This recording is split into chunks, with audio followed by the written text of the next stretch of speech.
नमस्कार दोस्तों, मैं फिर हाजिर हूँ आपके लिए एक नया वीडियो लेकर। तो दोस्तों, आज की वीडियो में जो हम बात करने वाले हैं वो बात करने वाले हैं Indian polity MCQs from M Lakshmikant. जी हाँ दोस्तों, आज हम डिस्कस करने वाले हैं इंडियन पॉलिटी के एमसीक्यूज फ्रॉम एम लक्ष्मीकांत, जो कि बेस्ट बुक मानी जाती है यूपीएससी सिविल सर्विसेज के लिए, जो यूपीएससी एग्जाम कंडक्ट कराती है उन एग्जाम्स के लिए, और जो स्टेट पीसीएस के एग्जाम्स होते हैं उनके लिए। तो दोस्तों, ये हमारा दूसरा वीडियो है इस सीरीज के अंतर्गत। चलिए दोस्तों, देखते हैं हमारा पहला प्रश्न। प्रश्न ये रहा आपकी स्क्रीन पर कि लोक अदालतों के संदर्भ में निम्नलिखित कथनों पर विचार कीजिए। यहाँ पर मैं पहले ही आपको बता देना चाहती हूँ, ये जो क्वेश्चन है ये वेरी इंपॉर्टेंट की कैटेगरी में हमने रखा है। कथन नंबर एक लोक अदालत द्वारा किया गया अधिनिर्णय सिविल न्यायालय का आदेश मान लिया जाता है और इसके विरुद्ध किसी न्यायालय में अपील नहीं होती। दूसरा कथन, विवाह संबंधी पारिवारिक विवाद लोक अदालत में सम्मिलित नहीं होते हैं। आपको बताना है कि उपरोक्त कथनों में से कौन सा कथन सही है। केवल एक, केवल दो, एक और दो, ना तो एक और ना ही दो। तो दोस्तों, यहाँ पर देखिए कि लोक अदालत के संदर्भ में पूछ रहे हैं। तो पहला कथन देखिए कि बोल रहा है कि एक लोक अदालत द्वारा किया गया अधिनिर्णय सिविल न्यायालय का आदेश मान लिया जाता है और इसके विरुद्ध किसी न्यायालय में अपील नहीं होती। तो ये जो है बिल्कुल सही कथन है। अब देखिए, लोक अदालत के बारे में मैं आपको बता देती हूँ कि जो लोक अदालत है उनकी जो स्थापना की गई थी, ठीक है, वो क्या, जो आपसी सहमति से विवाद होते हैं, आपसी सहमति से जो विवाद होते हैं उनको निपटाने के उद्देश्य से क्या की गई थी।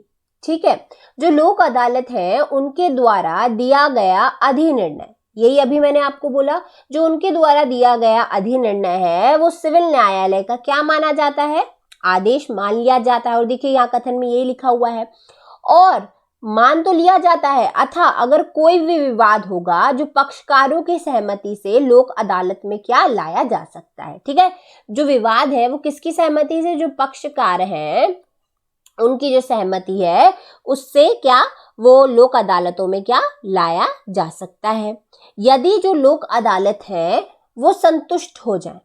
ठीक है, जो लोक अदालत है वो यदि संतुष्ट हो तो संबंधित विषय लोक अदालत के अनुकूल हो तो मुकदमा चलाने हेतु स्वीकृति प्रदान की जाती है। अतः जो विवाद होते हैं जैसे कि विवाह संबंधी पारिवारिक विवाद, ये भी क्या लोक अदालत में सम्मिलित होते हैं। और यहाँ पे कथन में देखिए क्या लिखा हुआ है, सम्मिलित नहीं होते हैं। इसलिए जो ये कथन है ये क्या है, बिल्कुल गलत है, और जो पहला कथन है वो क्या है, बिल्कुल सही है। ठीक है, तो इसका जो आंसर क्या होगा, इसका आंसर होगा ऑप्शन नंबर ए, केवल एक। चलिए नेक्स्ट क्वेश्चन देखते हैं फटाफट। नेक्स्ट क्वेश्चन ये रहा आपकी स्क्रीन पर। क्वेश्चन है, केंद्रीय सरकार के संदर्भ में निम्नलिखित कथनों पर विचार कीजिए। पहला कथन, भारत के संविधान में उपबंध है कि समस्त कैबिनेट मंत्री अनिवार्य रूप से केवल लोकसभा के ही आसीन सदस्य होंगे। सेकंड कथन है, केंद्रीय कैबिनेट सचिवालय संसदीय कार्य मंत्रालय के निर्देश अधीन कार्य करता है। आपको बताना है कि उपरोक्त कथनों में से कौन सा कथन सही है। ऑप्शन नंबर ए, केवल एक, बी केवल दो, सी एक और दो, डी ना तो एक और ना ही दो। तो देखिए, आप ध्यान से देखिए कि जो भारत का संविधान है उसमें ये उपबंध नहीं है कि जो समस्त कैबिनेट मंत्री हैं, देखिए ध्यान से देखिए, यहाँ पे लिखा हुआ है समस्त कैबिनेट मंत्री अनिवार्य रूप से केवल लोकसभा के ही आसीन सदस्य होंगे। तो देखिए, जो भारत का संविधान है उसमें ये उपबंध नहीं है कि जितने भी कैबिनेट मंत्री हैं वो केवल लोकसभा के ही आसीन सदस्य होंगे। भारतीय जो संविधान है उसके अनुसार, कौन से अनुच्छेद के अनुसार, अनुच्छेद 75 3 के अनुसार मंत्री परिषद लोकसभा के लिए क्या होती है, उत्तरदायी होती है। ये मैं आपको पहले भी बता चुकी हूँ कि जो मंत्री परिषद होती है वो लोकसभा के प्रति उत्तरदायी होगी, लेकिन मंत्री परिषद किसी भी सदन के सदस्य नहीं हो सकते। ठीक है, किसी भी सदन के सदस्य नहीं हो सकते हैं। जो नियुक्त मंत्री को किसी भी सदन के सदस्य ना होने पर 6 माह के अंदर, ठीक है, 6 माह के अंदर क्या होता है, किसी भी सदन का सदस्य होना अनिवार्य है अतः उसे क्या मंत्री पद से त्यागपत्र देना होगा। ठीक है, किससे त्यागपत्र देना पड़ेगा, मंत्री पद से त्यागपत्र देना पड़ेगा यदि वो किसी भी सदन का सदस्य नहीं बन पाता है तो। ठीक है, तो चलिए पहला जो कथन है वो क्या है, बिल्कुल गलत है। ठीक है, बिल्कुल गलत है। नेक्स्ट कथन देखिए कि केंद्रीय कैबिनेट सचिवालय संसदीय कार्य मंत्रालय के निर्देश अधीन कार्य करता है। तो देखिए जो केंद्रीय कैबिनेट सचिवालय है वो किसके अधीन काम करता है, सीधे प्रधानमंत्री के अधीन काम में करता है। सीधे किसके अधीन काम करता है, प्रधानमंत्री के अधीन होता है। जो इसका प्रशासनिक प्रमुख होता है, जो इसका प्रशासनिक प्रमुख होता है वो होता है कैबिनेट सचिव। कौन होता है, कैबिनेट सचिव होता है। ठीक है, जो कि सिविल सर्विसेज बोर्ड का पदेन अध्यक्ष भी होता है। ठीक है, इसी तरीके का क्वेश्चन हमने एक बार और डिस्कस कर चुके हैं, जो कि क्या होता है, सिविल सर्विसेज बोर्ड का पदेन अध्यक्ष भी होता है। जो कैबिनेट सचिवालय है उसको मंत्रिमंडल और मंत्रिमंडल समितियों को सचिवालय सहायता एवं कार्य निगम जैसे विभिन्न विषय क्या आवंटित किए जाते हैं। तो सेकंड कथन क्या है, बिल्कुल गलत है। ठीक है, क्योंकि किसके अधीन होता है, ये प्रधानमंत्री के अधीन ही काम करता है, सीधे प्रधानमंत्री के अधीन। ठीक है, तो दोनों कथन गलत हैं, तो इसका आंसर क्या होगा, ना तो 1 और ना ही 2, मतलब डी ऑप्शन इसका करेक्ट है। चलिए नेक्स्ट क्वेश्चन देखते हैं। नेक्स्ट क्वेश्चन ये रहा आपकी स्क्रीन पर। क्वेश्चन है, निम्नलिखित कथनों पर विचार कीजिए। पहला कथन, केंद्रीय प्रशासनिक अधिकरण CAT लाल बहादुर शास्त्री के प्रधानमंत्री रहने के काल में गठित हुआ था। सेकंड, CAT मतलब क्या, केंद्र प्रशासनिक अधिकरण के सदस्य न्यायिक और प्रशासनिक दोनों क्षेत्रों से लाए जाते हैं। आपको बताना है उपरोक्त कथनों में से कौन सा कथन सही है। केवल 1, केवल 2, 1 और 2, ना तो 1 और ना ही 2। ठीक है, तो चलिए देखते हैं। तो देखिए पहला कथन आप ध्यान से देखिए कि केंद्रीय प्रशासनिक अधिकरण के बारे में ये सवाल है। तो जब तक आप इसका जवाब नहीं दे पाएंगे कि जब तक आपको केंद्रीय प्रशासनिक अधिकरण के बारे में ना पता। ठीक है, तो जो केंद्रीय प्रशासनिक अधिकरण है CAT की जो स्थापना हुई थी वो प्रशासनिक अधिकरण अधिनियम, कौन से अधिनियम, प्रशासनिक अधिकरण अधिनियम 1985। कब, 1985 के अंतर्गत हुई थी और जुलाई 1985 में, कब, जुलाई 1985 में प्रधानमंत्री राजीव गांधी के काल में हुई थी। ये नाम याद रखिए, किसके काल में हुई थी, राजीव गांधी के काल में हुई थी। यहां पर क्या लिखा है, लाल बहादुर शास्त्री, तो ये कथन क्या हो जाएगा, बिल्कुल गलत हो जाएगा। तो पहला कथन तो गलत है। अब नेक्स्ट देखते हैं कि जो CAT के सदस्य हैं वो न्यायिक और प्रशासनिक दोनों क्षेत्रों से लिए जाते हैं। तो बिल्कुल जो CAT के सदस्य हैं वो न्यायिक और प्रशासनिक दोनों ही क्षेत्रों से लिए जाते हैं।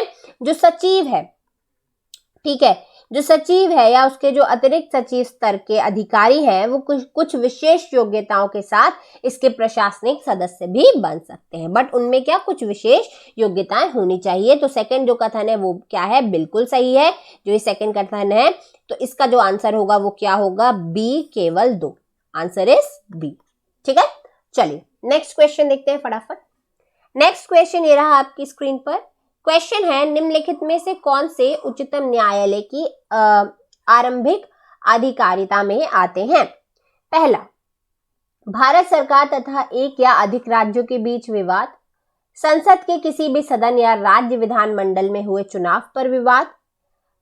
3, भारत सरकार तथा किसी संघ राज्य क्षेत्र के बीच का विवाद, 2 या अधिक राज्यों के बीच का विवाद। चौथा, ठीक है, तो आपको इसका आंसर बताना है कि इसका आंसर क्या होगा। तो देखिए जो इसका आंसर है वो क्या होगा, C।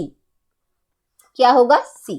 अब क्यों होगा कि निम्नलिखित में से कौन से उच्चतम न्यायालय की आरंभिक अधिकारिता में आते हैं। आपसे पूछ रहा उच्चतम न्यायालय की आरंभिक अधिकारिता में आते हैं।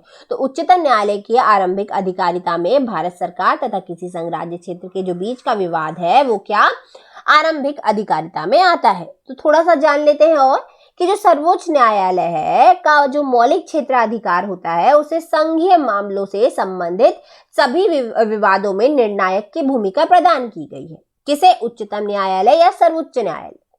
ठीक है, जो उच्चतम न्यायालय होता है ना उसको क्या दी गई है? संघीय मामलों से संबंधित क्या दी गई है? सभी विवादों में निर्णायक की भूमिका प्रदान की गई है। अब संविधान के जो अनुच्छेद 131, कौन सा अनुच्छेद?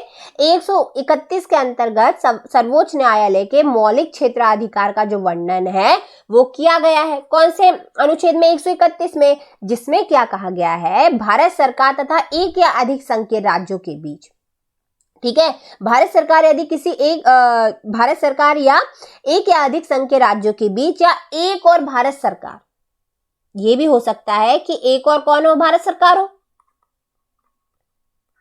और किसी राज्य या राज्यों के बीच का जो विवाद, किसी राज्य या राज्यों के बीच का विवाद, या फिर ये भी हो सकता है कि दूसरी ओर एक या एक से अधिक अन्य राज्य हो, ठीक है, या फिर जो राज्य है या अधिक राज्यों के बीच जो उत्पन्न विवाद है उन्हें कौन देखता है?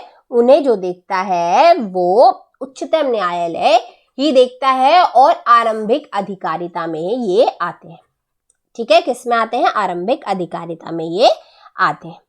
ओके, चलिए, इसलिए जो आंसर है वो आपका क्या है? थर्ड सही है, मतलब सी ऑप्शन इज करेक्ट। चलिए नेक्स्ट क्वेश्चन देखते हैं फटाफट। नेक्स्ट क्वेश्चन ये आपकी स्क्रीन पर। क्वेश्चन है कि निम्नलिखित कथनों पर विचार कीजिए। क्या है? पहला कथन है, संघ लोक सेवा आयोग के अध्यक्ष और सदस्यों के वेतन, भत्ते व पेंशन सहित सभी खर्च संसद के मतदान के अधीन होते हैं। सेकंड कथन, अध्यक्ष या सदस्य की सेवा की शर्तों में उनकी नियुक्ति के बाद अलाभकारी परिवर्तन नहीं किया जा सकता। थर्ड कथन, संघ लोक सेवा आयोग के अधिकार क्षेत्र को संसद द्वारा बढ़ाया जा सकता है। आपको बताना है उपरोक्त दिए गए कथनों में से कौन सा कथन जो है वो क्या है? सही है। ठीक है, तो देखिए पहला ऑप्शन केवल 1 और 2, केवल 2 और 3, केवल 3, 1, 2 और 3। तो ध्यान से कथनों को पढ़िएगा, क्वेश्चन थोड़ा बड़ा है, वह वेरी इंपॉर्टेंट की कैटेगरी में ये हमने रखा है। ओके, चलिए तो देखते हैं पहला कथन। पहला कथन बोल रहा है कि संघ लोक सेवा आयोग के अध्यक्ष, सदस्यों के वेतन, भत्ते व पेंशन सहित सभी कर संसद के मतदान के अधीन होते हैं। ठीक है, तो ये कथन क्या है आपका? बिल्कुल गलत है। क्या है? बिल्कुल गलत है, क्योंकि इन पर संसद में मतदान नहीं होता है। ओके, तो जो संघ लोक सेवा आयोग के अध्यक्ष और जो सदस्यों के वेतन है या भत्ते हैं वो पेंशन है वो सहित सभी खर्च जो है वो भारत की संचित निधि पर भारित होते हैं। ये भी याद रखिए, किस पर भारित होते हैं? संचित निधि पर भारित होते हैं, और इन पर संसद में मतदान नहीं होता है। तो ये क्या है? बिल्कुल गलत कथन है। चलिए अब नेक्स्ट देखते हैं कि नेक्स्ट है कि अध्यक्ष या सदस्य की सेवा की शर्तों में उनकी नियुक्ति के बाद अलाभकारी परिवर्तन नहीं किया जा सकता। तो देखिए, जो अध्यक्ष और सदस्य हैं, जो अध्यक्ष हैं और जो सदस्य हैं, जो उनकी सेवा की शर्तें हैं वो राष्ट्रपति तय करते हैं। कौन तय करते हैं? राष्ट्रपति तय करते हैं।